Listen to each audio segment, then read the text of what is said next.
The sun hung low over the cracked earth, painting the dust-choked landscape in shades of rust and amber. Here, where the land stretched endlessly toward the horizon, broken only by scraggly mesquite and the occasional bleached skull of some long-dead steer, sat the town of Perdition's Crossing. It was a place that God seemed to have forgotten, save for the weathered church that perched on the hillside like a watchful crow. The church's bell tower cast a long shadow across the parched ground, reaching toward the cluster of buildings below, the general store with its sagging porch, the saloon that never quite closed, and the scattered homesteads that dotted the valley like dropped coins. It was 1878, and the West was changing, but Perdition's Crossing held tight to its old ways, wrapped in dust and righteousness like a burial shroud. Inside the modest parsonage attached to the church, Hester Langley sat at her father's desk, copying scripture in her careful hand. At 23, she possessed the kind of beauty that made men look twice and women whisper, honey-colored hair that caught the light like spun gold, eyes the color of sage after rain, and a grace that seemed at odds with the harsh land around them.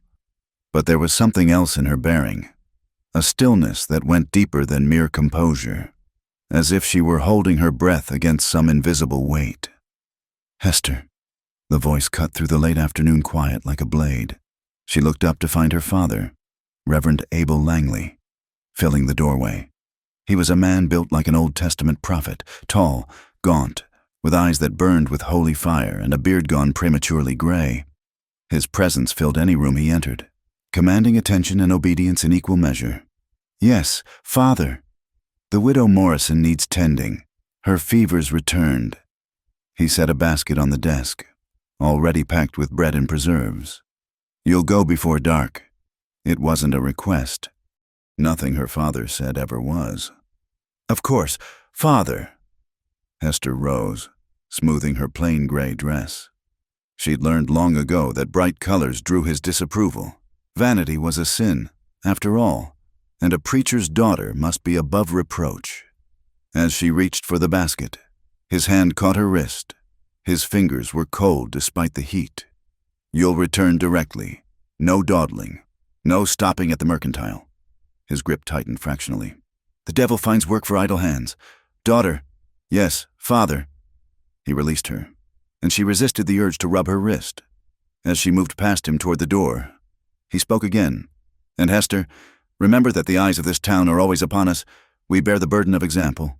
She paused, her back to him. "I never forget. Father." The walk to the widow Morrison's took her past the center of town, where a few cowboys lounged outside the saloon, their spurs catching the dying light. They tipped their hats as she passed, but she kept her eyes forward, her stride purposeful. She'd learned that lesson too. Acknowledgement invited familiarity, and familiarity bred contempt. The widow's small cottage sat at the edge of town, paint peeling from its boards like old skin. Hester knocked softly before entering, finding the elderly woman propped up in bed, her face flushed with fever. "Bless you, child." "Mrs." Morrison wheezed as Hester set about making her comfortable. "Your visits are the only brightness in these dark days." Hester worked in practiced silence, laying a cool cloth on the woman's forehead, tidying the sparse room. It was only when she was preparing to leave that Mrs. Morrison caught her hand. "I remember your mother," the old woman said suddenly. "Sarah was her name. You have her eyes." Hester stiffened. Her father never spoke of her mother, who had died when Hester was barely 3. "I should go. Father expects me." She was kind, like you. But she had a wildness in her too. Your father tried to tame it, but some things— Mrs. Morrison's eyes grew distant. "Some things can't be broken, only buried." Hester pulled her hand free, her heart racing. "Rest now, Mrs. Morrison. I'll return tomorrow." The sun was nearly gone when she emerged, the sky bleeding crimson across the horizon. She hurried through the empty streets, but as she passed the livery stable, a figure stepped from the shadows. "Evening, Miss Langley." She froze. The man who blocked her path was young, perhaps 25, with a soft look of money about him. Thomas Brennan, the mayor's son, whose father owned half the businesses in town. "Mr. Brennan!" She made a step around him, but he moved with her, his smile never wavering. "Now, no need to rush off. I've been hoping for a chance to speak with you. Privately." The words slithered between them like a snake. Hester's hand tightened on the empty basket. "My father expects me." "Your father's at the church, preparing tomorrow's sermon." "I checked." He stepped closer, and she could smell the whiskey on his breath. "You're always so proper, so untouchable. But I know better. There's fire under all that propriety. You're mistaken. Mr. Brennan, good evening." She tried again to pass, but his hand shot out, gripping her arm. "Don't be so hasty. A man likes a challenge, but there's a limit to—" "Release the lady." The voice came from behind Brennan, low and steady as distant thunder. Both turned to see a man emerge from the gathering darkness.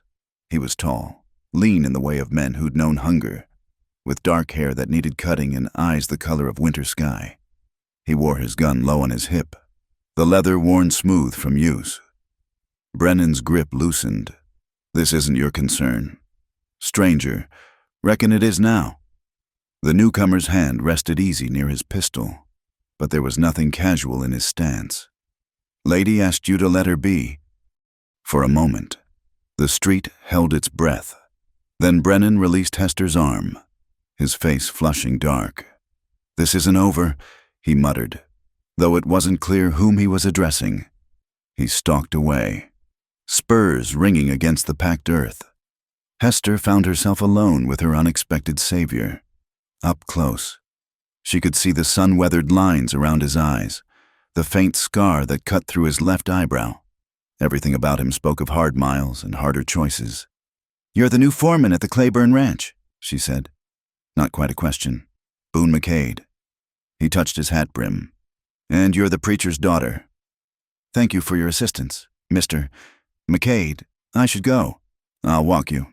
"That's not necessary, ma'am. Man like that doesn't give up easy. I'll see you safe home." They walked in silence, Hester acutely aware of his presence beside her, the controlled way he moved, the watchful sweep of his gaze. At the parsonage gate, she paused. "Why did you intervene? You don't know me." He studied her for a long moment. "Man's got no right to put hands on a woman doesn't want it. Don't need to know more than that." Something in his eyes made her look away. "Good night, Mr. McCade." "Ma'am?" She hurried inside, closing the door behind her with trembling hands. Through the window, she watched him disappear into the darkness, then pressed her forehead against the cool glass. Her father was waiting in the parlor, his Bible open on his lap. "You're late. Mrs.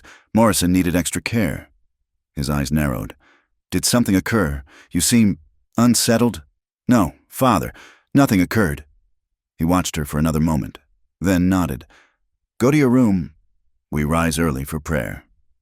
In her small bedroom, Hester knelt beside her bed, but instead of reaching for her Bible, she pulled out a wooden box hidden beneath.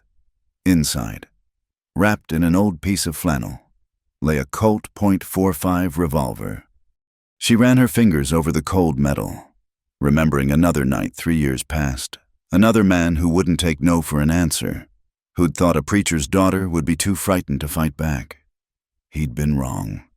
She'd fired only once, the sound swallowed by a convenient thunderstorm. His body had never been found. Supposedly fled town to escape gambling debts. Only Hester knew the truth, that somewhere in the desert, the coyotes had scattered his bones. She rewrapped the gun and returned it to its hiding place. Then she prayed. Not for forgiveness, for she'd stopped believing she deserved that long ago. She prayed only for the strength to keep her secret, to maintain the facade that kept her father's reputation intact and the wolves at bay. But as she lay in bed, she found herself thinking not of Thomas Brennan's whiskey-soaked breath or her father's stern pronouncements, but of a pair of winter blue eyes and a voice steady as distant thunder. Boone McCade. Even his name sounded like something wild, something that didn't belong in the carefully ordered world of Perdition's Crossing. She turned toward the window, where stars pricked the velvet darkness. Tomorrow would bring Sunday service, her father's thunderous sermon, the judgmental eyes of the congregation. But tonight, for just a moment, she allowed herself to wonder what it might be like to be the kind of woman who could walk freely under those stars, unbound by propriety and secret sins. The wind picked up outside, rattling the windows like skeletal fingers. Somewhere in the distance, a coyote howled, lonely, defiant, free. Hester pulled her quilt higher and closed her eyes, but sleep was a long time coming, and when it did, she dreamed of gun smoke and winter blue eyes. The Claiborne Ranch sprawled across the valley like a small kingdom, its boundaries marked by endless stretches of barbed wire and the occasional windmill creaking in the hot breeze. Boone McCade stood on the porch of the foreman's cabin, watching the sun climb over the eastern hills. 2 weeks had passed since his arrival. 2 weeks of bringing order to chaos, of earning the respect of men who'd grown wild under absent leadership.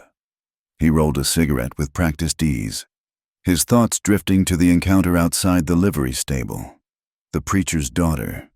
Even in the dim light, he'd seen something in her eyes, not fear, as he'd expected, but something harder, like recognition, as if she'd looked into darkness before and hadn't flinched. McCade, old Sam, the ranch cook, hobbled up with his perpetual limp. "Boss wants to see you. Says the preacher's coming by with some papers, need signing." Boone nodded, crushing the cigarette beneath his boot. Jacob Claiborne was a fair man who paid well and asked no questions about a man's past. 2 qualities Boone valued above all others. An hour later, the sound of wheels on gravel announced the arrival of a modest buggy. Reverend Langley descended first, his black coat absorbing the morning heat like a prophecy of hell. Behind him, helping with a leather satchel, was Hester. She wore brown today, the color of earth and practicality, her hair pulled back in a severe bun that only emphasized the delicate line of her neck. Their eyes met briefly before she looked away, busying herself with the papers. "Mr. McCade," the Reverend's voice was cold formality. "I trust you're finding your position satisfactory." "Can't complain, Reverend." Langley's eyes narrowed slightly, as if searching for mockery in the simple response. Finding none, he turned to business. "Mr. Claiborne requested I witness these contracts for the cattle sale. My daughter assists me with such matters." They moved inside, where Claiborne waited with coffee and forced pleasantries. Boone found himself watching Hester as she worked, noting the efficient way she organized documents, the careful precision of her handwriting.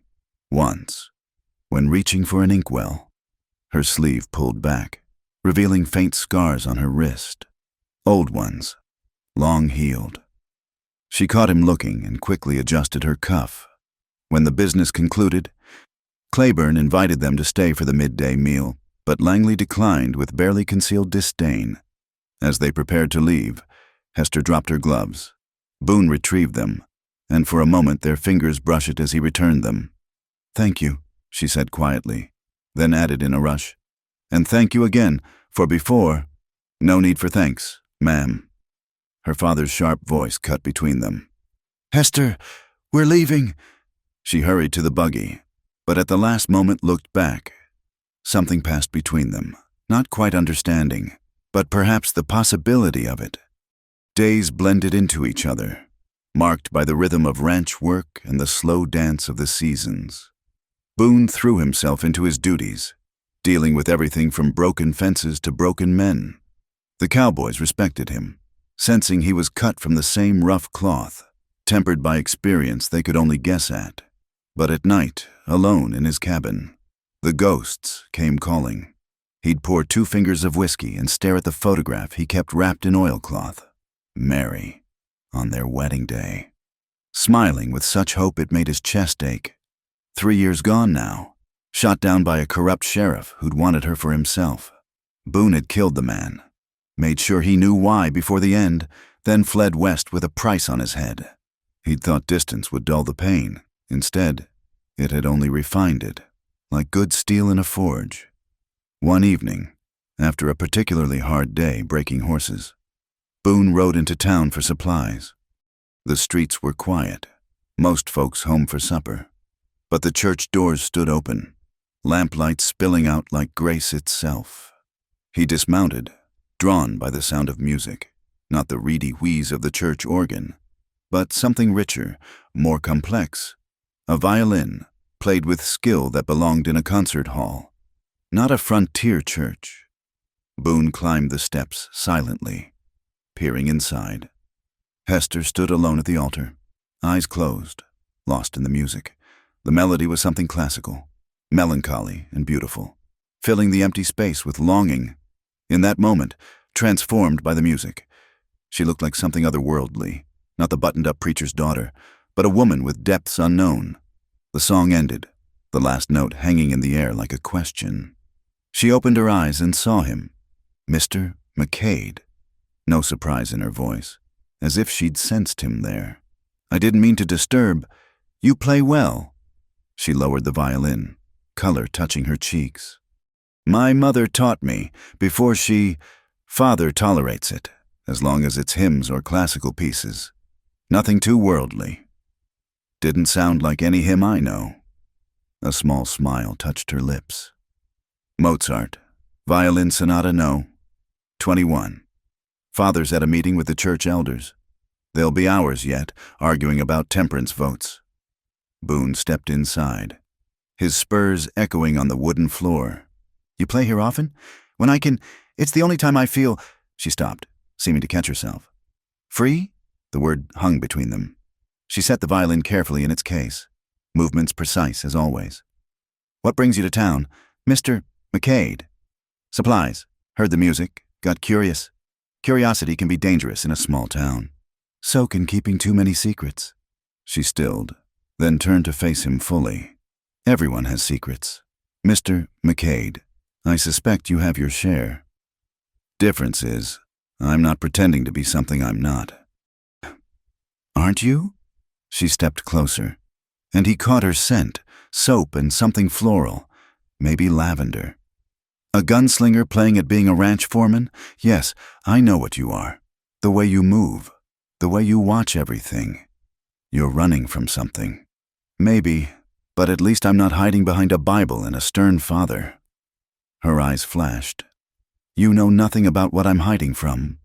"I know fear when I see it, and you, Miss Langley, are afraid of something, or someone." For a moment, he thought she might tell him. Her lips parted, and something vulnerable crossed her face. Then the mask slipped back into place. "I should go. If someone sees us, let them see. You don't understand. My father, this town, they have expectations, standards.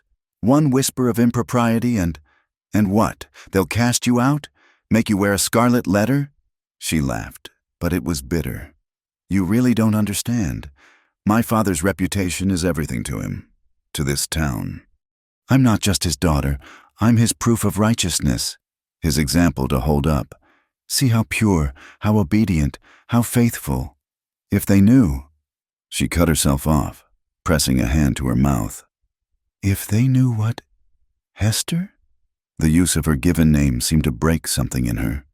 She sank onto a pew, suddenly looking very young and very tired. "Do you ever feel like you're drowning, Mr. McCade? Like every breath is a struggle against going under?" He sat beside her, careful to leave space between them. "Every damn day." They sat in silence, two damaged souls in a house meant for salvation. Finally, she spoke again. "That night, outside the livery, Brennan, he wasn't the first to think he had rights to me. 3 years ago, there was another, Richard Colton, from the big ranch north of here. Rich, handsome, used to getting what he wanted." Boone waited, sensing the weight of what was coming. "There was a church social. He cornered me behind the barn, tried to—" Her hands clenched in her lap. "I fought back. He was stronger, but I had taken my father's gun, hidden it in my skirts. I don't even know why. Maybe I sensed when he wouldn't stop, when he tore my dress, and you shot him." She nodded, a single tear sliding down her cheek. "Once, in the chest. The storm covered the sound. I dragged his body to his horse, sent it running into the desert. Everyone assumed he'd fled his debts. No one questioned it. No one except you've been questioning it ever since.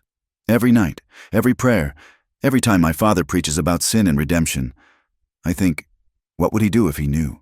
His perfect daughter, a murderess. Boone pulled out his handkerchief, offered it to her. You defended yourself. That's not murder. Tell that to the law. Tell that to God. I don't know much about God, but I know about the law, and I know it fails women like you every day. She wiped her eyes, composed herself. Why am I telling you this? I don't even know you. Sometimes it's easier to tell a stranger, someone who's got no stake in judging you. Is that what you are? A stranger with no stake? He met her eyes. I don't know what I am to you, Hester, but I know you're not what you pretend to be, and neither am I. The church door creaked. They both tensed, but it was only the wind. Still, it broke the spell. Hester stood, gathering her things. I should go. Father will be home soon. Hester. She paused at his use of her name again. That gun, you still have it? She nodded. Good. Keep it close. Men like Brennan don't give up easy. And men like you. He stood, moving closer than propriety allowed. Men like me know better than to want things they can't have. But sometimes, knowing better isn't enough. She looked up at him, and for a moment the mask slipped entirely. He saw hunger there, and loneliness, and something that might have been hope. Good night, Boone. It was the first time she'd used his given name. The sound of it on her lips stayed with him long after she'd disappeared into the darkness, leaving only the scent of lavender and the echo of Mozart in the empty church. The body was found at dawn, wedged between two boulders in Devil's Canyon, 5 miles outside of town.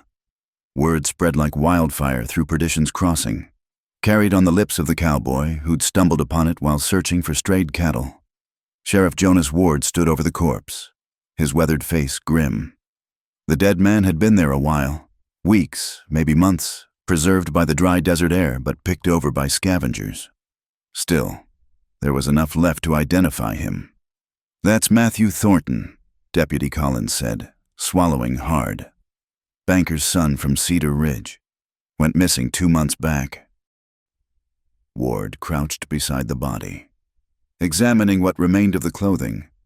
A bullet hole was visible in the vest, right through the heart. Clean shot. Someone who knew what they were doing. By noon, the town was buzzing with speculation. In the general store, wives whispered over bolts of fabric. At the saloon, men traded theories over whiskey. And in the church, Reverend Langley prepared a sermon on the wages of sin, his daughter sitting silent in the front pew, her hands folded so tightly her knuckles showed white. Boone heard the news at the ranch, brought by Sam, who'd been to town for supplies. Something cold settled in his gut, not surprise, but recognition. The desert had a way of giving up its secrets when you least expected. That evening, Sheriff Ward appeared at the parsonage door, hat in hand, Deputy Collins flanking him. Hester answered, her face carefully composed. Miss Langley, sorry to disturb, but we need to ask some questions. Of course, Sheriff. Please, come in. They gathered in the modest parlor, Reverend Langley presiding like a judge at trial. Ward cleared his throat, uncomfortable under the preacher's stern gaze. Miss Langley, did you know Matthew Thornton? We were acquainted. She answered steadily. He attended several church socials when visiting our town. When did you last see him? A pause, barely noticeable. I believe it was at the Easter gathering, 2 months ago, as you said.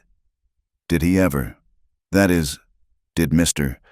Thornton ever express particular interest in you? Langley's voice cut like a blade. Sheriff Ward, what exactly are you implying about my daughter? No implications. Reverend, just trying to establish connections. Thornton was known to be persistent with young ladies. My daughter is above reproach, Langley stated coldly.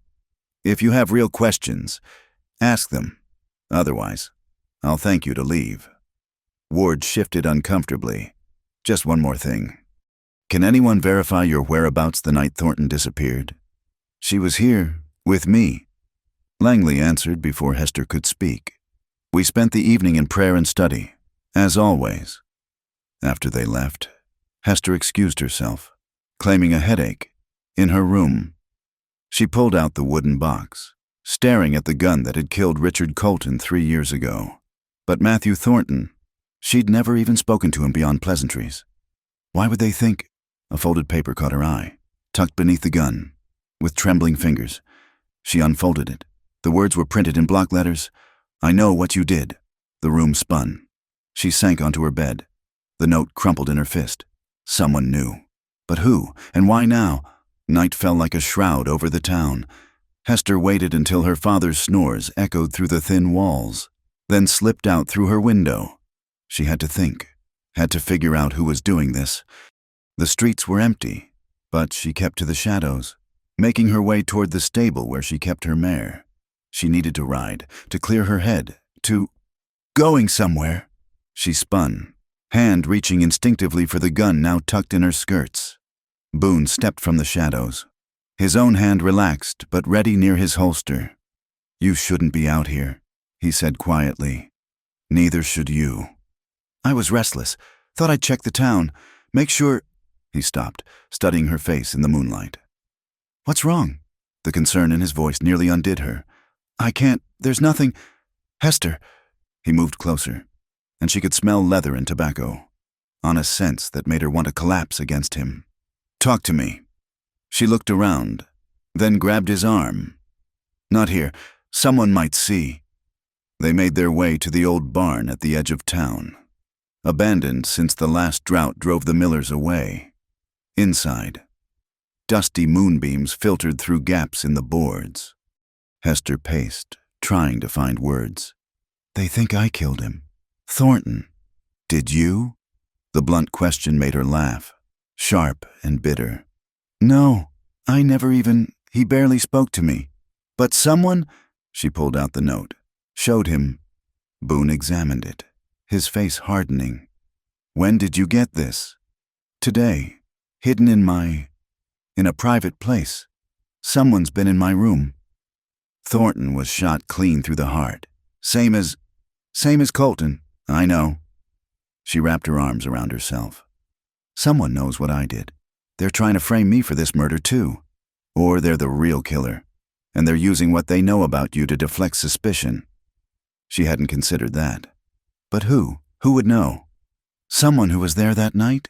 Someone who saw something? Boone moved closer, his presence solid and reassuring. Think, was anyone else around during that church social? Hester forced herself back to that terrible night. The storm, Colton's hands tearing at her dress, the weight of the gun, the sound of thunder masking the shot. Thomas Brennan, she whispered. He was there. I saw him by the barn earlier, drinking with friends. But I thought the storm was so loud.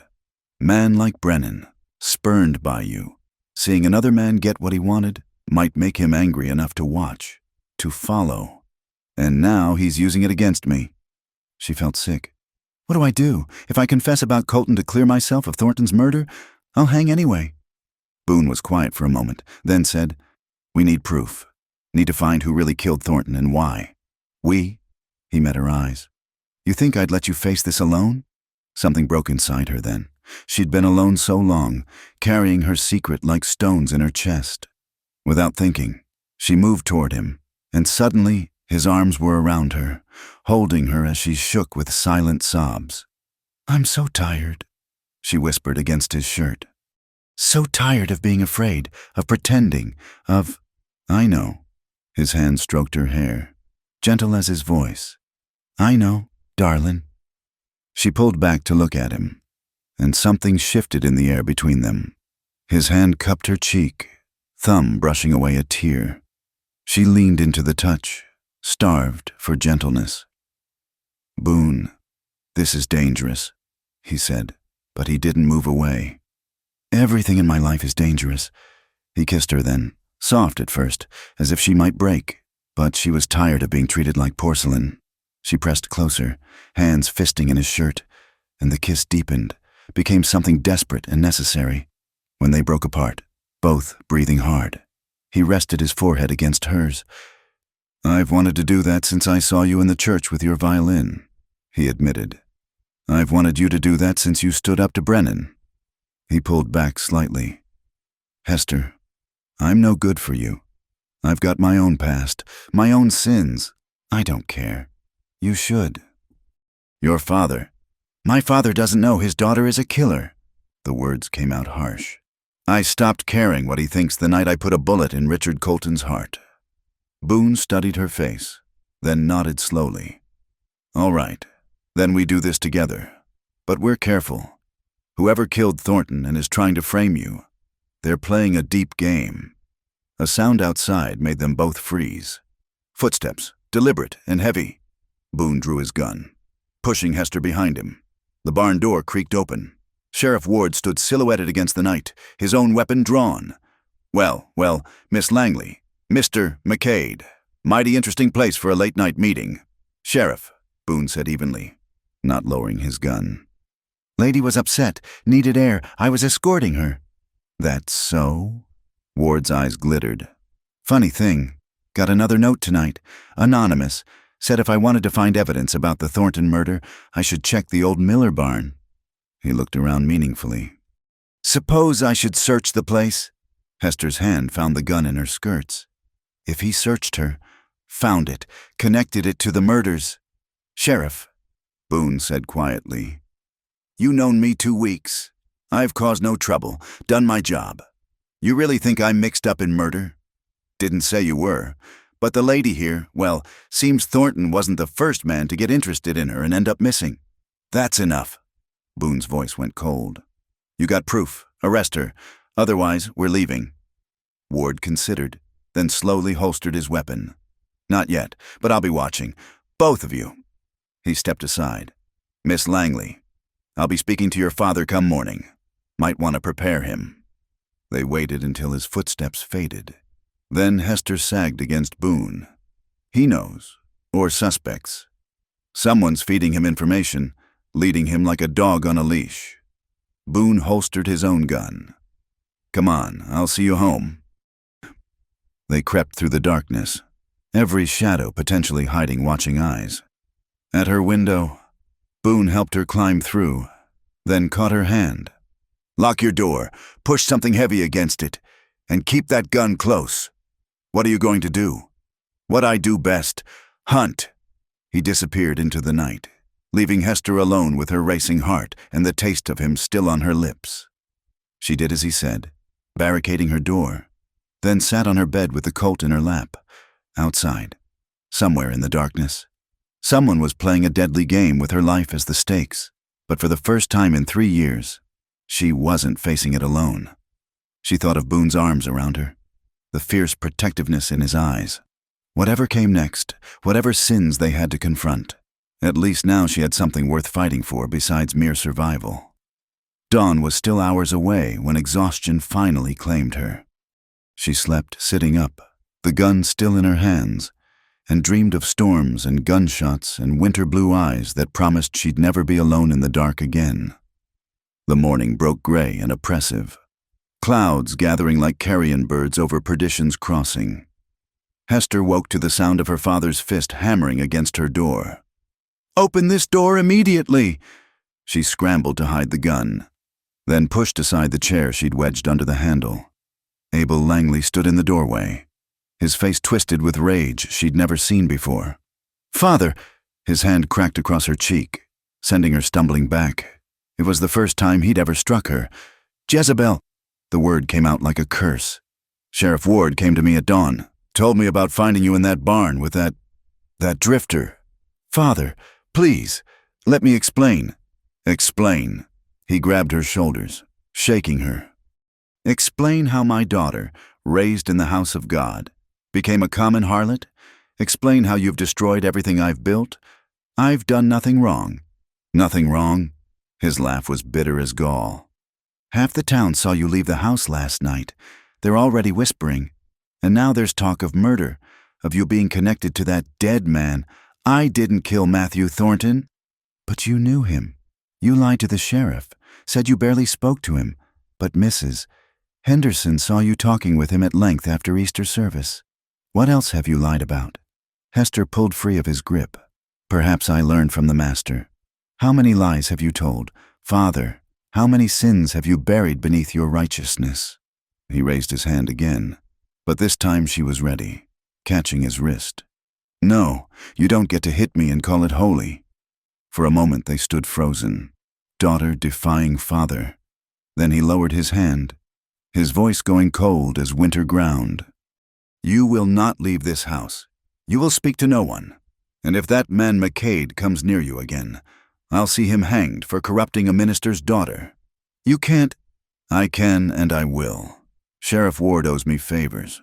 One word from me, and McCade will find himself charged with crimes that will put him on the gallows. He moved to the door, paused. I've spent 20 years building our reputation in this town. I won't let you destroy it with your wanton behavior. You'll stay here until I decide what's to be done with you. The door slammed shut. She heard the key turn in the lock. He'd never locked her in before. Hester sank onto her bed, hand pressed to her stinging cheek. Her father had shown his true face at last, and it was uglier than she'd imagined. At the Claiborne ranch, Boone was saddling his horse when Jacob Claiborne himself appeared, face stern. McCade, need a word. Boone followed him to the main house, already knowing what was coming. Got a visit from Reverend Langley this morning. Claiborne began, made some serious accusations about you and his daughter. I helped the lady when she was distressed. Nothing improper happened.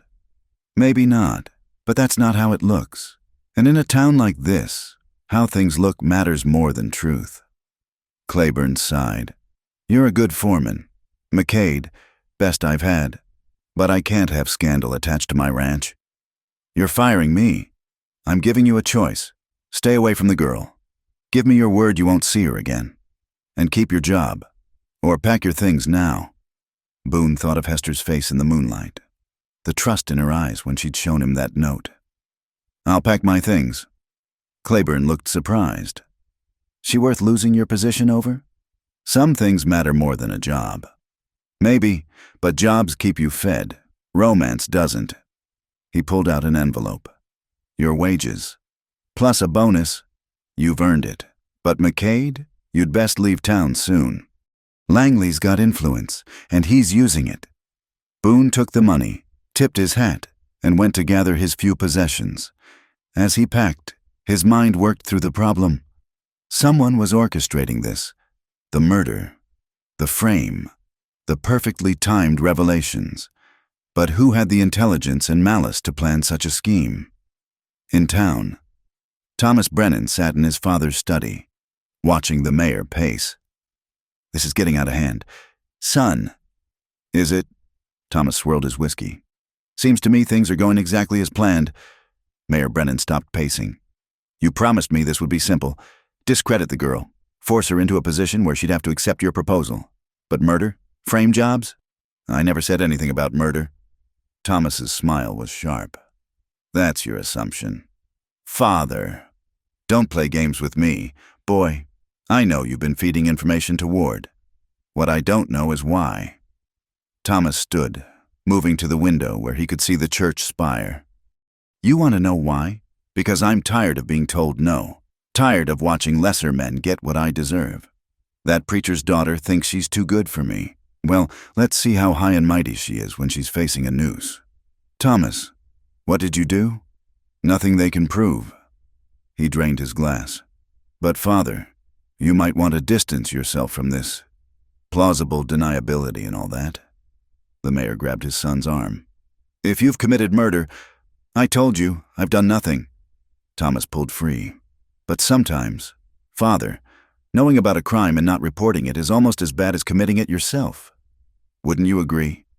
The threat hung between them. Mayor Brennan released his son, suddenly looking older. You're not the boy I raised. No, I'm the man you made. You taught me that power was everything, that taking what you want was a sign of strength. Thomas straightened his coat. I'm simply following your lessons to their logical conclusion. Back at the parsonage, Hester heard voices downstairs. her father and several church elders. Their words drifted up through the floorboards. Can't have this scandal attached to the church. Perhaps send her away, to that convent in Santa Fe. Or marriage, quickly, to someone respectable who'd take her despite. They were planning her future like she was property to be disposed of. Rage, clean and bright, burned through her. She'd spent years being their perfect example, and now they'd cast her aside at the first whisper of impropriety. A pebble struck her window. She rushed to look out, saw Boone standing below in the gathering dusk. "Can you climb down?" he called softly. She shook her head, pointed to the locked door. He nodded, disappeared. Minutes later, she heard scratching at the lock. It clicked open, and Boone slipped inside. "How?" "Man learns many skills in my line of work." He took her hands. "We need to leave. Tonight. Your father's got the sheriff ready to arrest me on trumped-up charges come morning." "Leave? But—" "Listen to me. Whoever's doing this, they're not going to stop. They've got you trapped, and they're closing the net. We run now, or we stay and hang." She looked around the room that had been her prison for so long, at the Bible on her nightstand, the cross on the wall, all the symbols of a life that had never truly been hers. "All right, but first, I need to know, that night in the barn, what you said about hunting. Did you find anything?" His face was grim. "I did. Went up to where Thornton's body was found. Found tracks. Old but readable. 2 horses, not one. He didn't ride up there alone. Someone was with him. Someone who shot him and left him there. Someone who knew the body would be found eventually, when the time was right. Thomas Brennan. That's my guess. But proving it," he squeezed her hands, "we can figure it out on the trail. Right now, we need to move." She grabbed her few valuables, the gun, and the small amount of money she'd saved. As they crept downstairs, the voices in the parlor grew louder. McCade's corrupted her, turned her from God's path. Always suspected she had wild blood, like her mother. That stopped Hester cold. She pressed against the wall, listening. Elder Morrison's voice. Sarah was the same way. Remember? Beautiful, spirited. Abel thought he could tame her, make her into the perfect minister's wife. But she was seeing that traveling man behind his back. "That's gossip." "Harold," another elder chided. "She died in childbirth." "Did she? Or did she try to run and Abel stopped her? Always thought it was suspicious, her dying so sudden when she'd been healthy as a horse." Boone tugged her arm, but Hester was frozen. Her mother, murdered? By her own father? The parlor door opened. Abel Langley emerged, his face carved from stone. He saw them on the stairs, and for a moment, no one moved. "So," he said quietly, "you choose damnation. I choose truth." Hester replied, "Did you kill her?"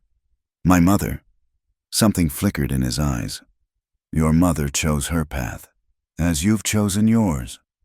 I tried to save her, as I've tried to save you." "Save?" Hester laughed, bitter. "You mean control. You mean own. Get out." His voice was dead. "Take your sin and your shame and go.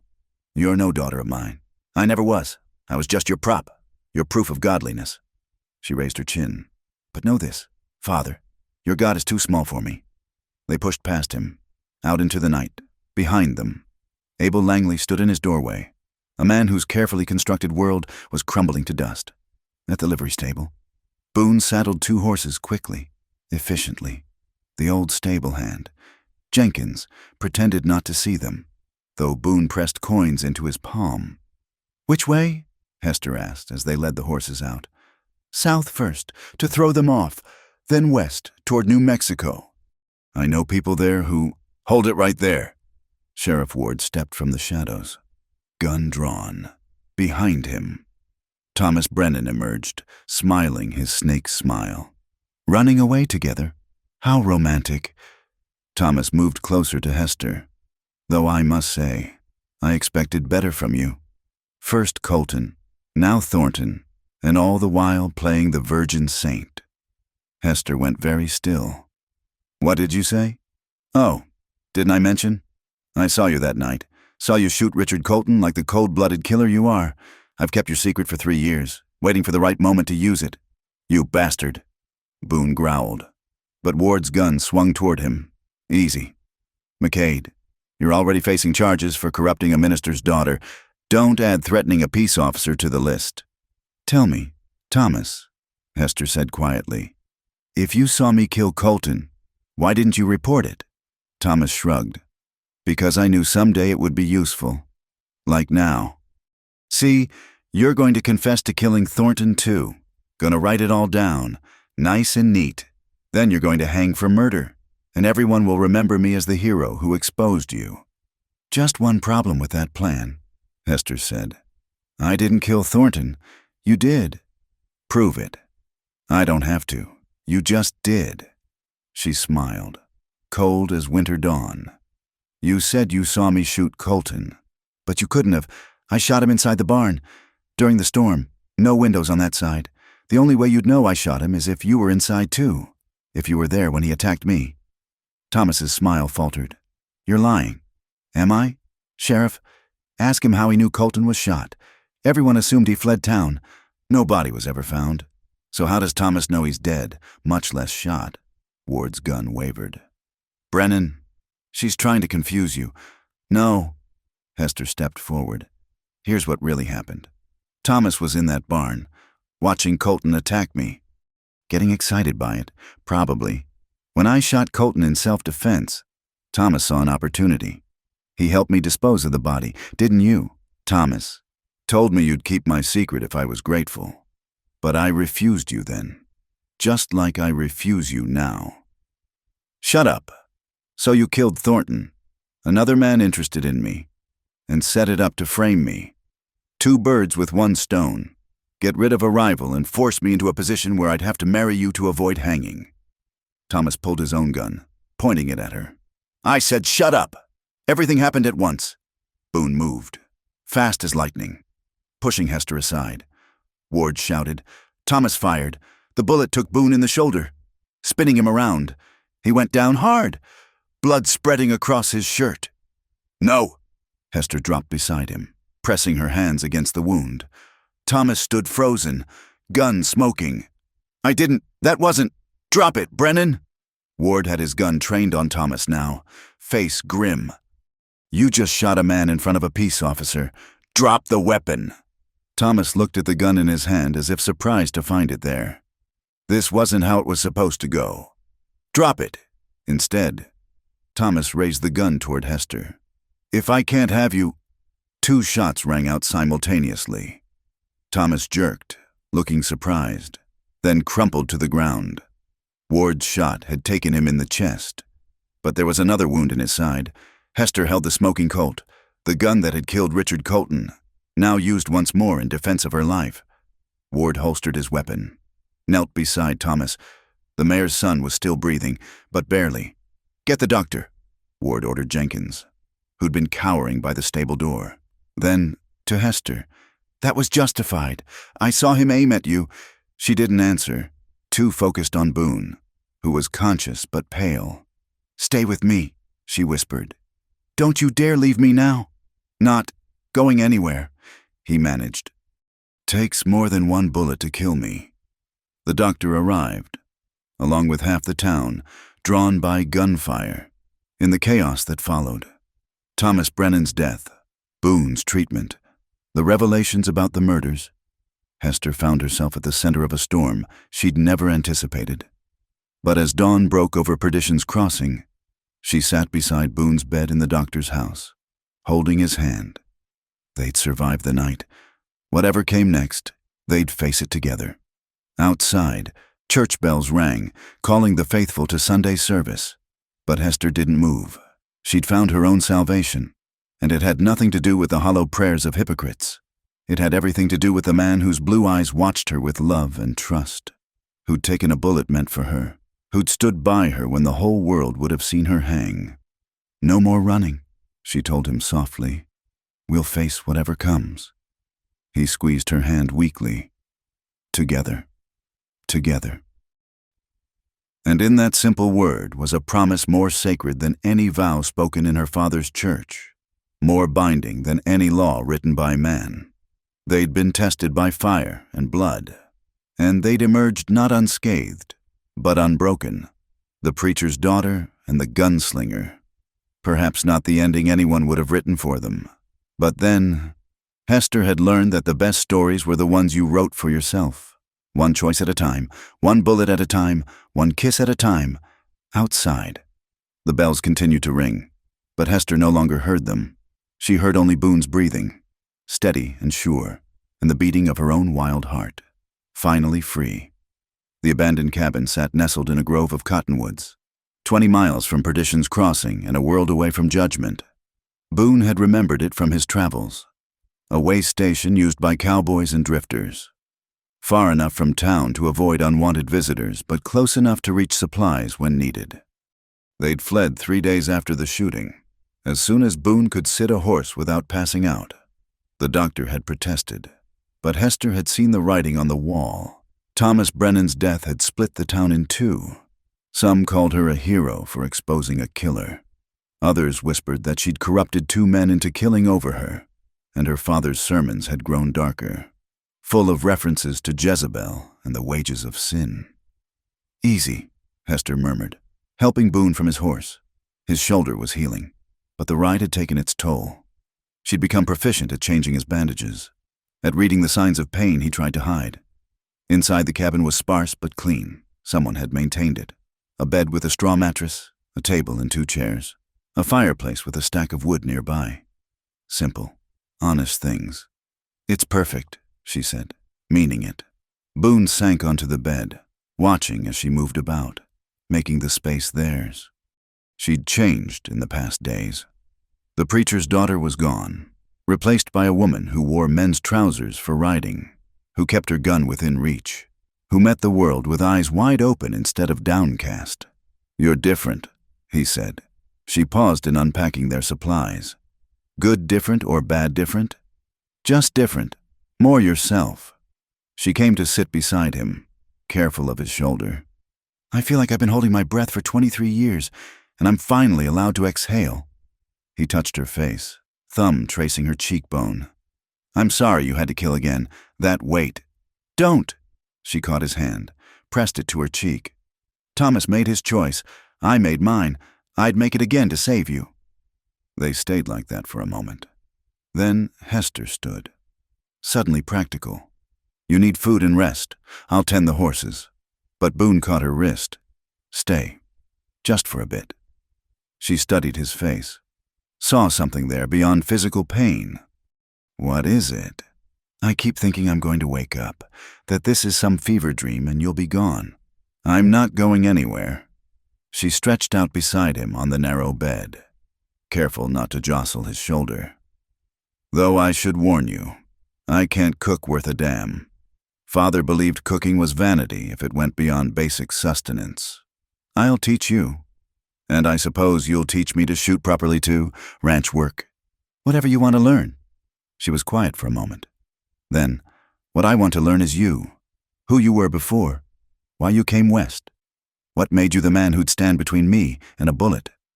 Boone stared at the ceiling, gathering words like scattered cards. "I told you about Mary, my wife. You said she was killed 3 years ago. We had a little farm in Missouri, nothing fancy, but it was ours. The sheriff there, Nathan Cross, he took a liking to Mary. Wouldn't take no for an answer. One day while I was in town, he went to the farm." His voice went flat. "Mary fought. He shot her, called it an accident, said she'd pulled a gun on a lawman." Hester laced her fingers through his, saying nothing. "I knew better. Mary hated guns, wouldn't touch them.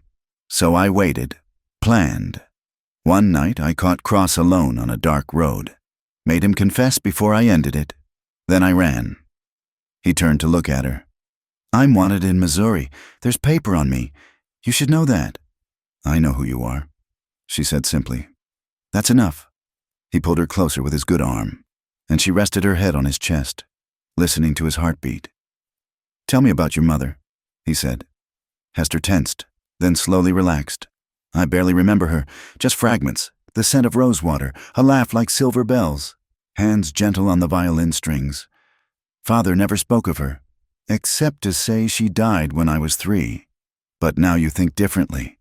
Those things the elders said about her being wild, about another man. And the way Father looked when I asked if he killed her. He didn't deny it. Would it change anything if he had? She considered this. It would explain so much. Why he watched me so closely. Why he feared any sign of spirit in me. He saw her in me and tried to crush it before it could bloom. They lay in comfortable silence as the sun tracked across the floor. Finally, Hester rose to tend the horses and gather firewood. When she returned, Boone had managed to sit up, color better in his face. "There's a stream out back," she reported, "and someone's left supplies in the cache. Flour, beans, salt. We can resupply in the morning. We'll need to be careful in town. News travels fast out here. Then we'll go somewhere else. Somewhere they've never heard of Perdition's Crossing or Preacher's Daughters or anything else." As darkness fell, they shared a simple meal of beans and biscuit. Hester had indeed burned the first batch, but Boone patiently showed her how to manage the heat, how to tell when the dough was ready. "You're a patient teacher," she said, scraping the pot clean. "You're a determined student." Later, they sat outside under a canopy of stars, the night air cool on their skin. Coyotes called in the distance, and somewhere an owl hooted its lonely song. "I used to hate the night," Hester confessed. "It meant lying awake, remembering, fearing tomorrow. And now it means this, freedom. You." She turned to him. "Is it wrong that I'm happy? Thomas is dead. My father disowned me. I'm living in sin by every measure I was raised with. But I'm happy. Happiness isn't wrong. It's just rare." He pulled her against his good side. "And for what it's worth, I don't think this is sin. This is 2 people choosing each other over everything else. If that's not sacred, I don't know what is." She kissed him then, soft and sweet under the stars. When they pulled apart, she saw desire in his eyes, but also restraint. "Your shoulder," she said, "is fine." "Liar," he laughed, then winced. "All right, it hurts like hell, but that's not why—" He stopped, searching for words. "You've been through so much. I won't rush you." She stood, holding out her hand. "Come to bed, Boone, just to sleep. We have time for the rest." Inside, they lay together on the narrow bed.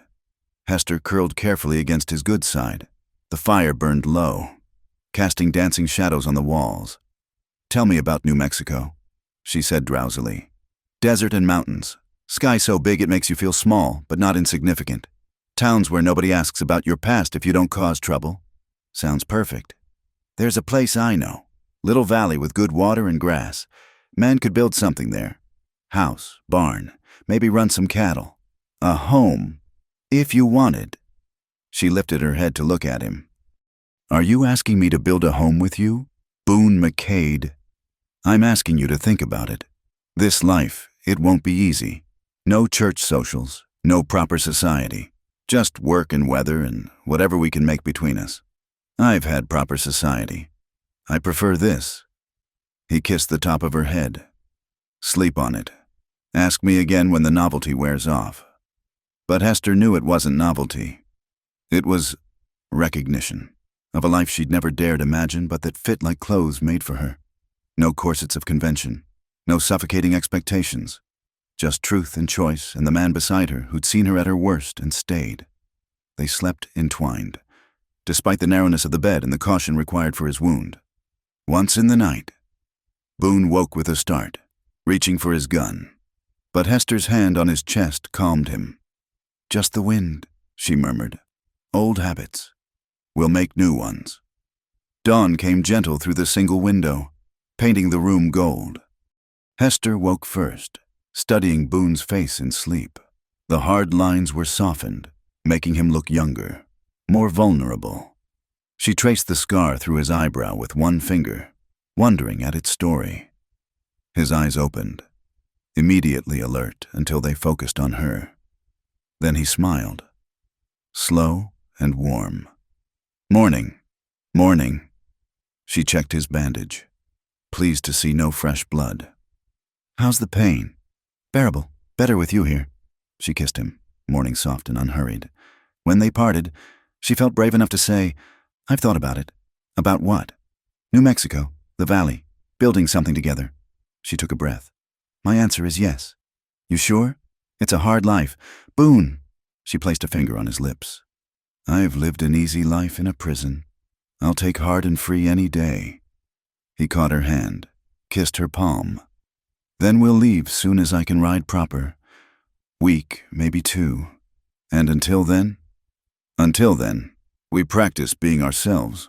No pretense, no performance. Just Boone and Hester, learning each other." She liked the sound of that. Liked the promise of days stretching ahead with nothing to hide. No one to please but each other. As she rose to start breakfast, determined not to burn it this time, she felt something she'd never experienced before. Not just happiness, but possibility. The future spreading before them like the desert Boone described. Vast and challenging, but theirs to shape. Outside, the sun climbed higher, burning off the morning mist. Birds sang in the cottonwoods, and the horses nickered for their feed. Simple sounds of a simple life. But to Hester, they were a symphony of freedom. She'd traded her father's God for something more honest, love that didn't judge, hope that didn't condemn, faith in the man who'd taught her that some things were worth fighting for and others were worth leaving behind. The coffee was strong, the biscuits only slightly singed, and Boone's smile when she brought them to him was worth more than all the approval she'd ever sought in Perdition's Crossing. "Not bad," he said, trying the biscuit. "Liar. But I'll get better." "We both will," he said, and she knew he meant more than cooking.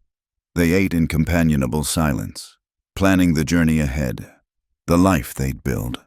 And if sometimes Hester's hand strayed to the gun still within reach, if sometimes Boone's eyes checked the windows and door, well, old habits died hard. But new ones could be born, nurtured in the space between two hearts that had found each other across violence and judgment, beyond sin and redemption. In a place where love was its own law and its own salvation. The sun climbed toward noon, hot and bright and full of promise, and in the abandoned cabin that was no longer abandoned, two souls began the patient work of building a life worth living. The fever came on the 4th day. Hester had been tending the horses when she heard the crash from inside the cabin.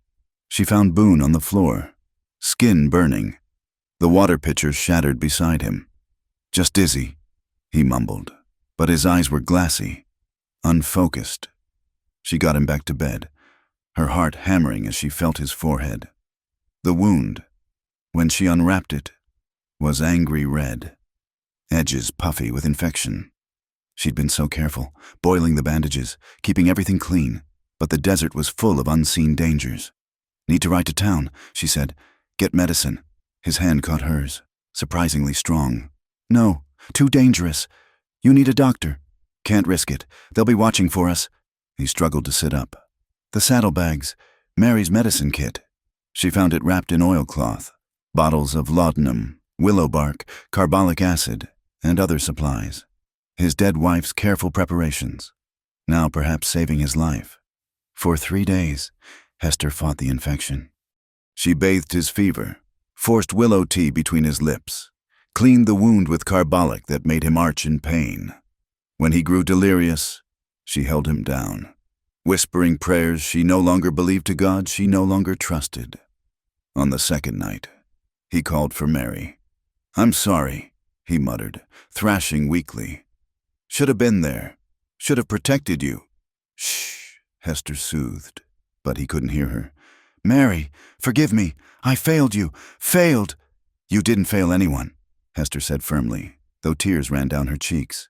"You hear me, Boone McCade. You didn't fail." But he was lost in the past, reliving horrors she could only guess at. She held him through it, singing softly, not hymns, but the folk songs her mother had hummed, melodies that predated her father's rigid faith. On the 3rd morning, the fever broke. Boone opened clear eyes to find Hester slumped beside the bed, still holding his hand. "Hey," he whispered. She jerked awake, saw him lucid, and promptly burst into tears. Don't cry, he said, reaching up weakly to touch her face. I'm too ornery to die. You called for her, she said, unable to stop herself. For Mary. Something shifted in his expression. Did I? It's all right. I understand. She was your wife. First love. I'm just... Stop. His voice was stronger. Hester, look at me. She met his eyes reluctantly. I loved Mary. Yes, part of me always will, but she's gone, and I've made my peace with that. You're not competing with a ghost. He struggled to sit up, and she helped him. What we have, it's different, not better or worse. Different. How? He was quiet for a long moment, choosing words carefully. Mary and I, we were kids playing at being grown. Sweet, innocent, thinking life would always be Sunday picnics and gentle dreams. When violence came, it shattered us. Her with death, me with vengeance. He took her hand, studying their intertwined fingers. But you've walked through fire and come out steel. You understand the darkness because you've lived it. When I'm with you, I don't have to pretend the world is prettier than it is. We see it clear, accept it, and choose each other anyway. She leaned forward, resting her forehead against his. I was so scared. If I lost you, you won't, too stubborn to leave you. He pulled back to look at her. Though I should ask, any regrets? This isn't the life you were raised for. She laughed, surprising them both. You mean I'm not living the dream of every preacher's daughter, nursing an outlaw in a cabin while hiding from the law? When you put it that way, no regrets, she said firmly. Not one. They spent the day in quiet recovery. Boone gradually regaining strength while Hester fussed over him with a combination of tenderness and practicality that made him smile. She'd changed in their time together, the nervous energy replaced by capable confidence. That evening, as she prepared a simple stew, he watched her move about the cabin. She'd discarded her dress entirely now, wearing men's clothes that allowed her to work freely. Her hair, usually bound tight, hung loose around her shoulders. You're staring, she said without turning around. Can't help it. You're beautiful. She glanced back, color touching her cheeks. Flatterer, truth-teller. He shifted, testing his shoulder. Hester, there's something we need to discuss. The serious tone made her turn fully. What is it? My past, the price on my head. If we're building a life together, you need to know what you're risking. She came to sit across from him. Tell me, the man I killed, Sheriff Cross, his brother is a federal judge. He's put a bounty on me. $500, dead or alive. There are men who make their living hunting such bounties. And you think they'll find us? Maybe, probably. The West is big, but it's getting smaller. Railroad, telegraph, harder to disappear than it used to be. She absorbed this, then asked, what are our options? Could head to Mexico, or deeper into the territories where law doesn't reach. Or, he hesitated. Or we could go back. I could face trial. With Cross dead, might get a sympathetic jury. Might also hang. Yes. She stood abruptly, pacing to the window. No, we're not risking that. Not after everything. Hester, no. She turned back, eyes fierce. You saved my life. Boone, in every way that matters. I won't let you throw yours away on might. So we run. We live. Wherever. However. Together. She returned to him, took his face in her hands. Let them come. I've gotten good at shooting. He pulled her down for a kiss, tasting determination on her lips. When they parted, he said, New Mexico, then, soon as I can ride. How soon? Few more days. Week at most. She nodded. Already planning. We'll need supplies. I'll ride to Cedar Falls tomorrow. It's farther but safer than Perdition's Crossing. Alone. I'm not the same woman who needed rescuing from Thomas Brennan. She touched the gun at her hip. I can take care of myself now. He didn't doubt it. The transformation was complete, from caged bird to hawk. But still, be careful. Trust no one. I learned that lesson long ago. That night, she lay beside him, but sleep eluded her.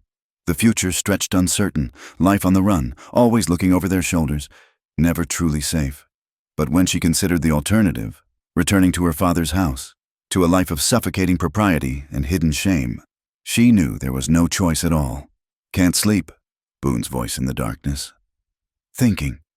About how strange life is. 6 months ago, I was copying scripture and playing hymns. Now I'm planning a life on the run with a wanted man." Having second thoughts, she turned to face him, tracing his features in the dim light. "No, just marveling at how much a person can change when they finally have reason to. And I'm your reason. You're my catalyst. But the change, that was always in me, waiting. You just gave me permission to let it out." He kissed her forehead. "Mary would have liked you." "Really?" She had a soft spot for rebels. Always said the world needed more women who colored outside the lines. Sounds like a wise woman. She was. She'd be glad I found you. Glad I'm not alone. They lay in comfortable silence until Hester spoke again.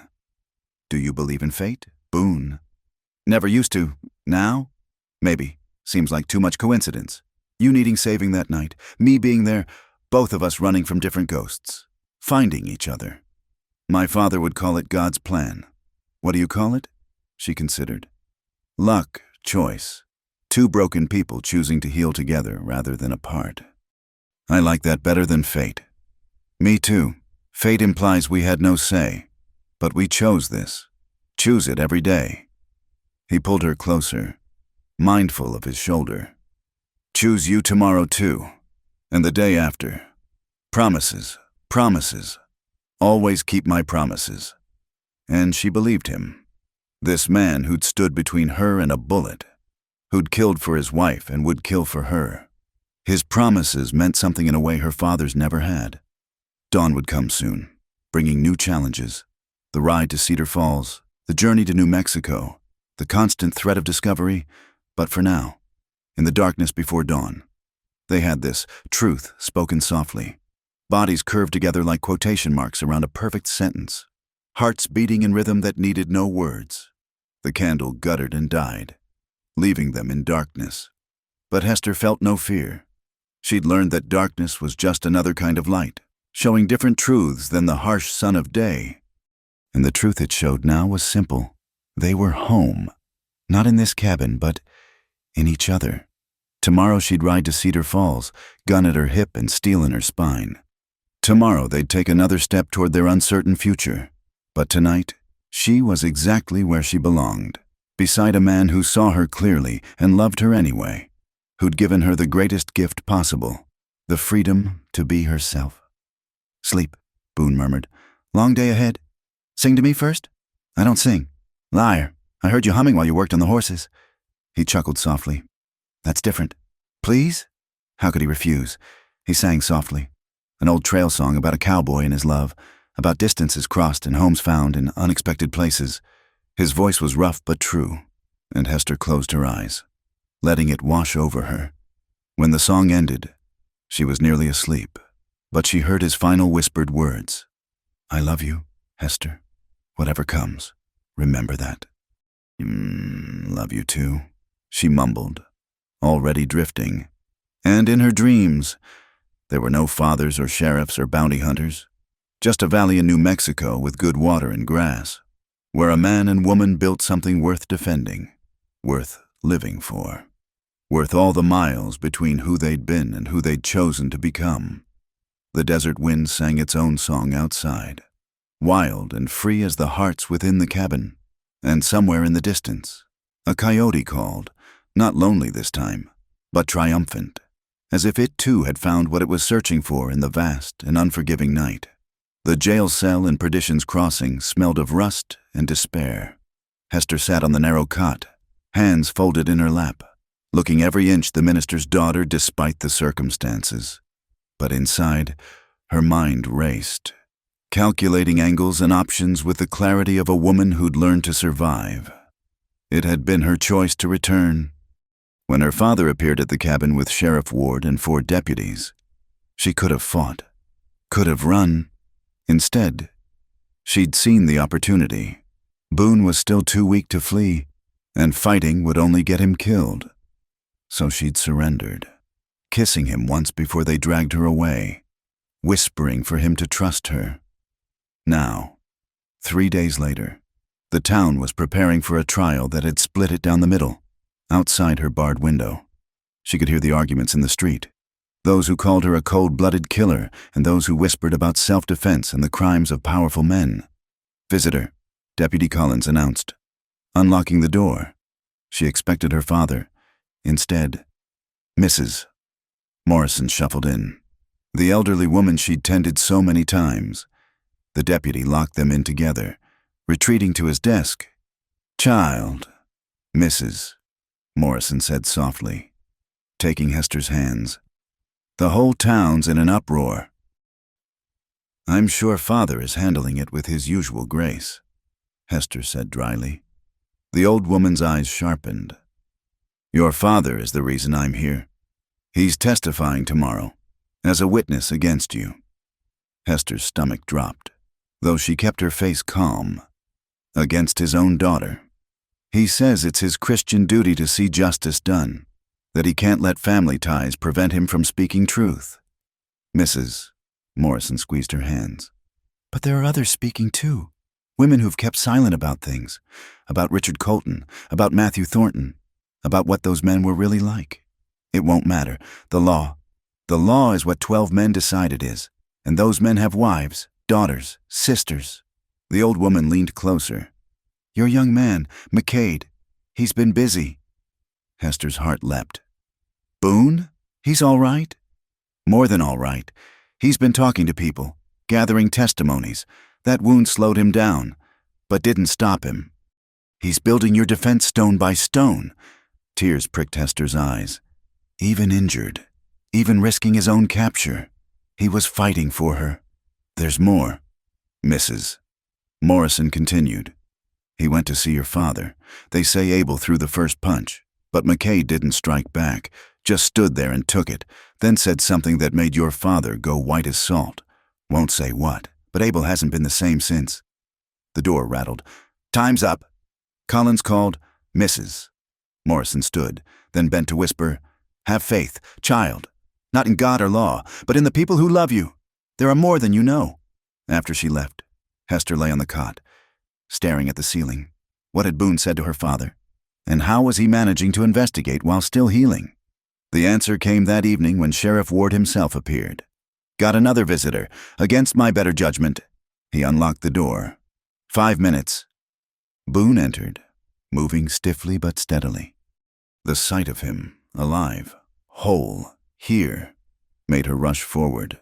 He caught her, held her tight despite his injury. "You shouldn't be here," she whispered. "The bounty—" "Ward knows. We've reached an understanding." He pulled back to look at her. "You all right? Better now?" She touched his face. "Your shoulder." "Healing. Listen, we don't have long. The trial starts tomorrow. I've found witnesses. Women who'll testify about Colton and Thornton. The doctor will confirm Thornton was killed with a different caliber bullet than your gun. And Thomas Brennan's own servant heard him confessing to his father about framing you. Will it be enough?" "It has to be." He gripped her shoulders. "Hester, your father—" "I know. He's testifying against me." "That's not—" He stopped, seemed to reconsider. "I spoke with him, told him something that might change his mind." "What?" "The truth about your mother. I did some digging, talked to old-timers who remembered. She didn't die in childbirth. Hester, she died trying to leave him. He caught her at the stage depot, brought her home. She took laudanum that night. Too much." Hester felt the world tilt. "She killed herself?" "To escape him. The midwife found a note, but your father burned it, claimed it was ravings from the laudanum." His eyes were gentle. "I'm sorry." She turned away, processing this final betrayal. Her mother, trapped like she'd been trapped, choosing the only escape available, the cycle repeating until Hester broke it with violence. Why tell him? Because he needs to understand what his righteousness costs, what it's always cost. Maybe it'll make him think twice before condemning his daughter for choosing a different escape. She kissed him then. pouring all her fear and love and gratitude into the contact. When Ward knocked, signaling time, she whispered, "Whatever happens tomorrow, know that you saved me. In every way a person can be saved. You saved yourself." I just held the door open. The trial began at dawn. The courthouse packed to bursting. Hester sat straight-backed in the defendant's chair, wearing the simple gray dress she'd arrived in. Across the courtroom, her father sat in the witness section, looking older than she'd ever seen him. Judge Harold Fitzpatrick, brought in from the county seat, was a fair man with tired eyes. The prosecutor, William Sharp, was less encouraging, ambitious, and eager to make a name with a sensational conviction. The Territory versus Hester Langley. The judge intoned, "The charge is murder in the first degree of Richard Colton." The prosecutor opened with fire and brimstone, painting Hester as a manipulative woman who killed men who spurned her. But when he called his first witness, a rancher who'd employed Colton, the defense attorney Boone had hired, Samuel Hartley was ready. "Mr.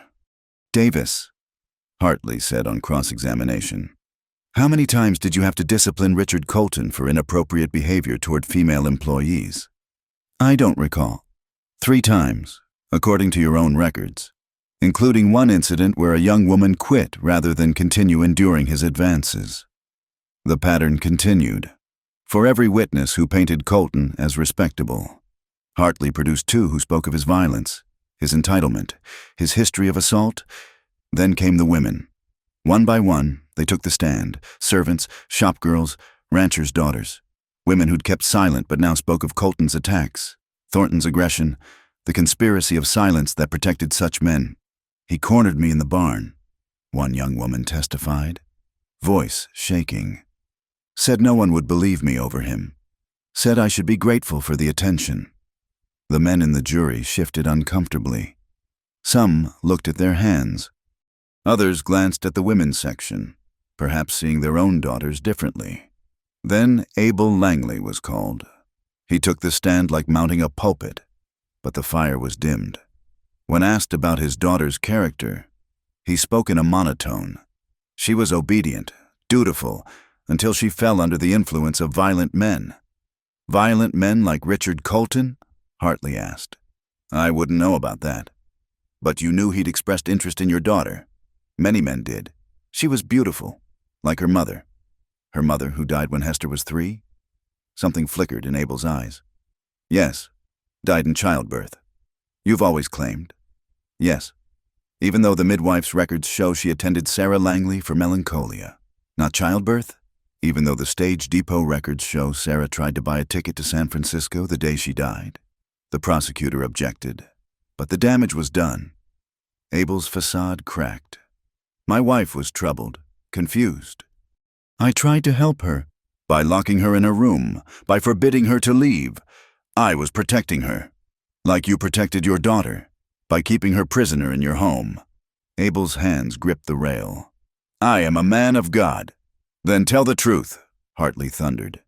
"Tell this court why your daughter felt she had no recourse but violence when Richard Colton attacked her.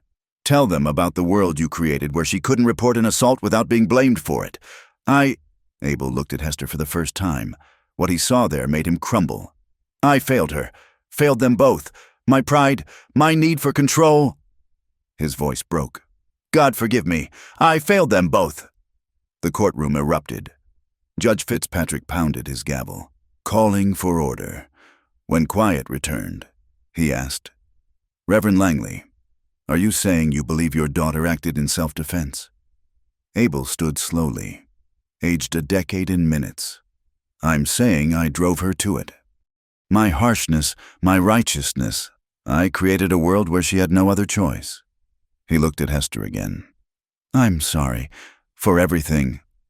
He left the stand in the courtroom, a broken man. Hester watched him go with conflicted emotions, pity, anger, and something that might have been forgiveness, or at least understanding. The final witness was Hester herself. She took the stand with quiet dignity, meeting the eyes of the jury. "Tell us what happened that night," Hartley prompted gently. She told it all. The church social, Colton cornering her, his hands tearing at her clothes, the fear, the desperation. The moment she pulled the trigger. "I didn't mean to kill him," she said. "I only wanted him to stop." "Why didn't you report it?" She looked at the jury. 12 men who held her life in their hands. To whom? The sheriff who drinks with such men? My father who would blame me for tempting him? The same system that told those women who testified that their suffering didn't matter? So you hid the body. I was 20 years old and terrified. I did what I thought I had to do to survive. Sharp cross-examined brutally, but Hester held firm. When he suggested she'd led Colton on, she responded with quiet fury. The only thing I led him to was the word no. The fact that he didn't accept it was his failing, not mine. The closing arguments were passionate. Sharp painted her as a danger to society. Hartley spoke of justice versus law, of a system that failed women so completely they had no recourse but violence. The jury retired. The courtroom waited. Hester sat with Boone now, his hand in hers, drawing strength from his presence. "Whatever happens," she began, "we'll face it together." He finished. 3 hours later, the jury returned. The foreman, a weathered rancher named Johnson, stood. "We find the defendant, Hester Langley, not guilty by reason of self-defense." The courtroom exploded. Women wept. Men argued. Judge Fitzpatrick pounded his gavel, but order was slow in coming. "Furthermore," Johnson continued when quiet returned, "we recommend that this court investigate the handling of assault complaints in this jurisdiction. Too many women have suffered in silence. It ends now." Hester sagged against Boone, tears flowing freely. Around them, the world shifted. Not just for her, but for all the women who'd found their voices in this trial. Later, outside the courthouse, she stood with Boone in the afternoon sun, free, cleared, but changed forever. "What now?" she asked.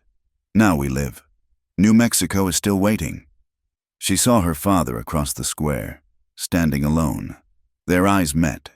He raised his hand slightly, not quite a wave, more an acknowledgement. She nodded back, and he turned away. They would never be father and daughter again, but perhaps they could someday be two people who'd learned from their mistakes. "The horses are ready," Boone said. "We can leave tonight if you want." She looked around at Perdition's Crossing, the church where she'd played violin, the streets where she'd walked in fear, the jail where she'd found her strength. Then she looked at Boone, scarred, steady, hers. "Yes," she said. "Let's go home." They rode out as the sun set, toward New Mexico and a future neither could fully imagine. Behind them, Perdition's Crossing grappled with change. Ahead lay challenges, certainly, but also possibility. The preacher's daughter was gone. In her place rode a woman who'd faced judgment and emerged not innocent, but free. And beside her, a man who'd learned that redemption came not from forgetting the past, but from choosing a better future. The stars emerged one by one, mapping their way across the desert. And Hester Langley, soon to be Hester McCade, rode toward them with her head high and her heart open. Finally and completely, herself. The valley in New Mexico stretched before them like a promise kept. Red earth met endless sky, and a creek wound through cottonwoods that whispered secrets to the wind. After 3 weeks of hard travel, sleeping under stars and washing in cold streams, they'd finally reached the place Boone had described, 40 acres of possibility nestled between protective ridges. "There," Boone pointed to a rise near the creek. "Good spot for a house, water close, but high enough to avoid flooding." Hester dismounted, her legs stiff from the long ride. She walked the land, feeling the soil between her fingers, tasting the wind. It was harsh country, demanding country, but it was theirs. "It's perfect," she said. They made camp under the stars that night, planning their future by firelight.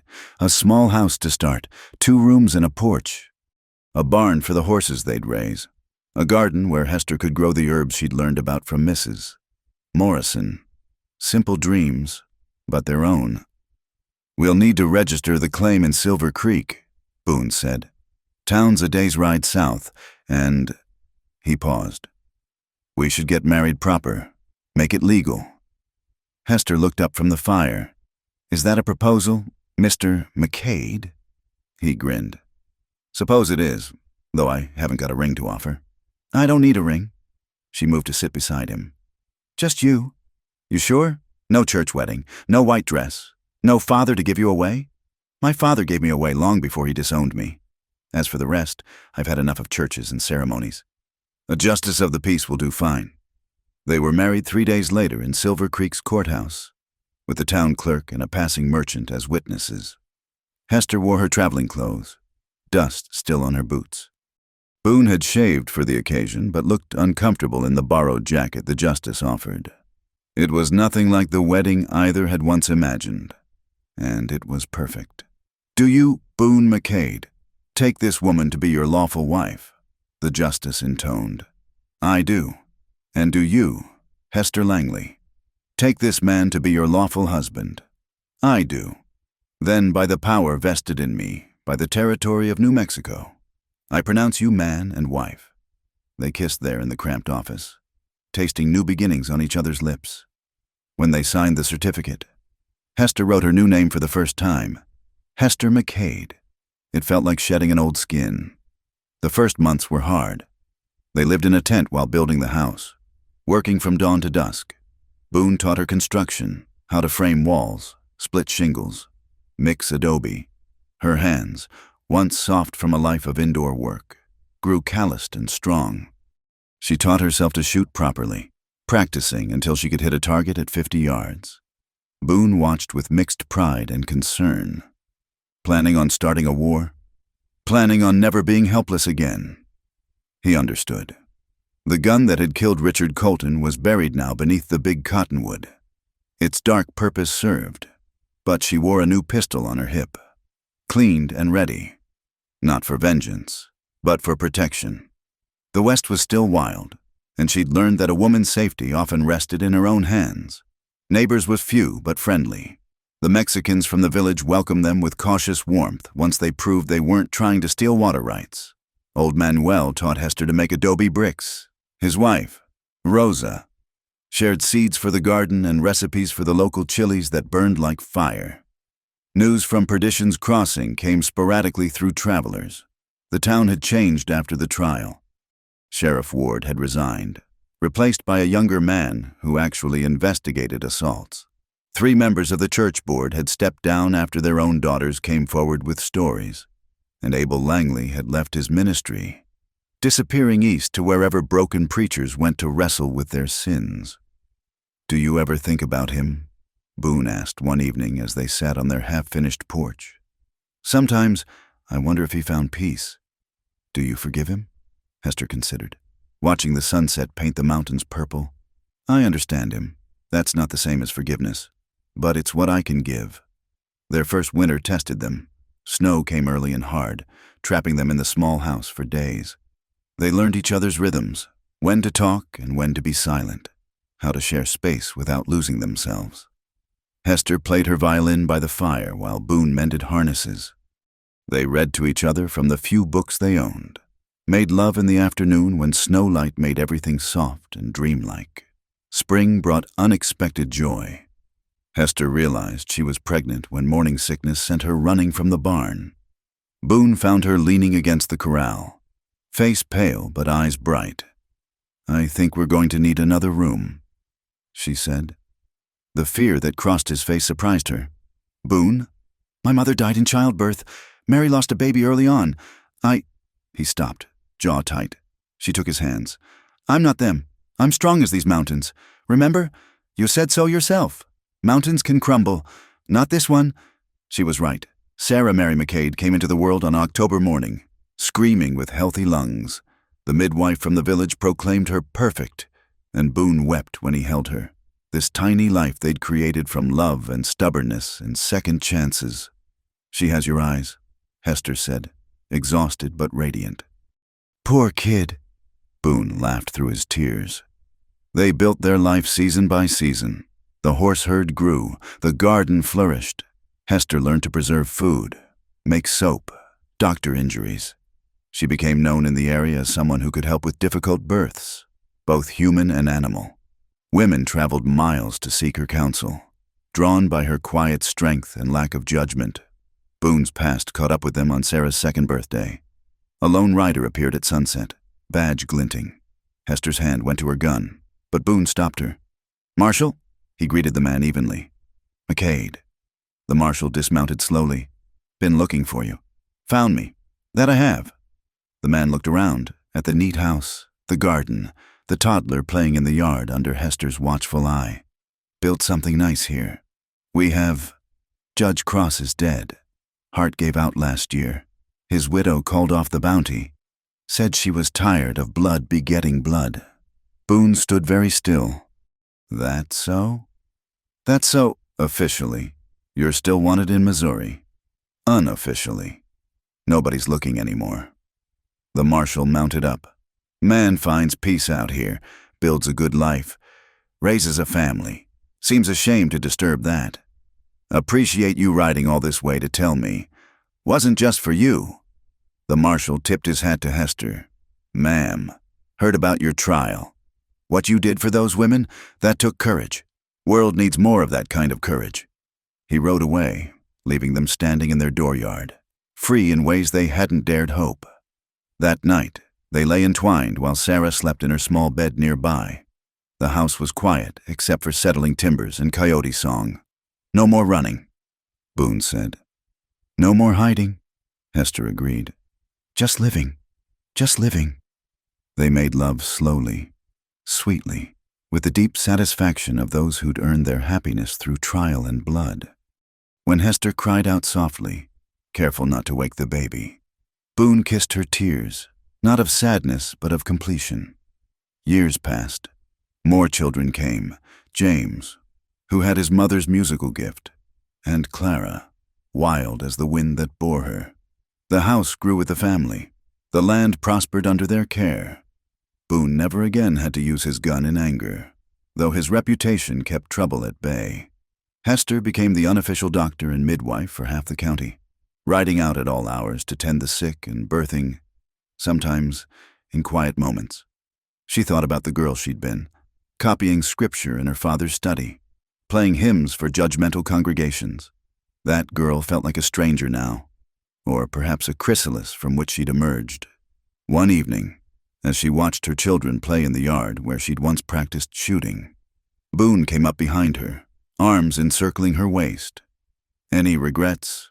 he asked, echoing his old question. She leaned back against him, solid and sure. "How could I regret the road that led me here? Even the dark parts, the blood, the running, the fear. Especially those, they made us who we are." She turned in his arms. "That girl in Perdition's Crossing, that gunslinger from Missouri, they had to die for Hester and Boone McCade to be born. Philosophy, Mrs. McCade. Truth, Mr. McCade." They kissed as the sun set behind the mountains, painting the sky in shades of redemption. Their children's laughter carried on the wind, mixing with the creek's endless song. The garden grew green and promising. The horses grazed in peaceful plenty.